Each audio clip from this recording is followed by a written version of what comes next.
د ټوپکمار چینل بندیدو والا دی. آیا دا خبره رښتیا ده؟ نو راځئ تاسو هم وګورئ په دې ویډیو کې چې داود شاه هغه ټوپکمار ته څه وایي.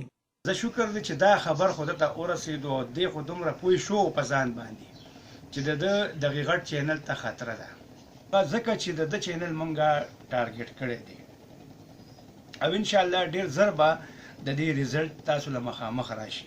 تاسو خیال کړئ داود شاه او علي شاه او د هغې کومه مور چې د دې نه علاوه ټوپکمار کم جنګ چې شروع شوی دی او دا دویمه میاشت چې کومه روانه ده نو په دې کې ډېر زیات په تیزۍ سره روان دي.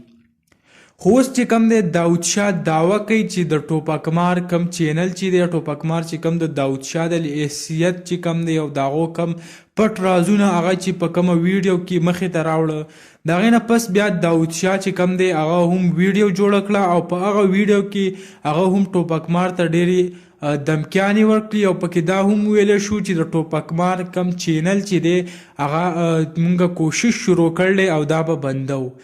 خو دا د یو نه منلو خبره ده چې داود شاه هغه به د ټوپکمار چینل هغه هیک کی او د ټوپکمار چینل به بند کی.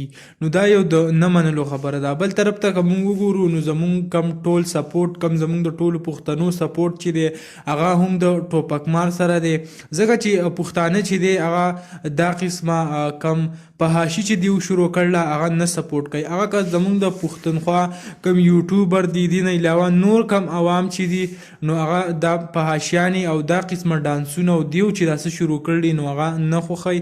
مونږ ټول چې کم دی هغه ټوپکمار سره ولاړ یو. د ټوپکمار نه علاوه زمونږ د خیبر پښتونخوا کم نور یوټیوبر چې دي هغه هم په دې باندې ډېر زیات سخت تنقید کوي او د دې خلاف ویډیوګانې جوړوي. نو انشاءالله دا به په دې باندې متاثره کي او اخیر به دا کار پرېږدي.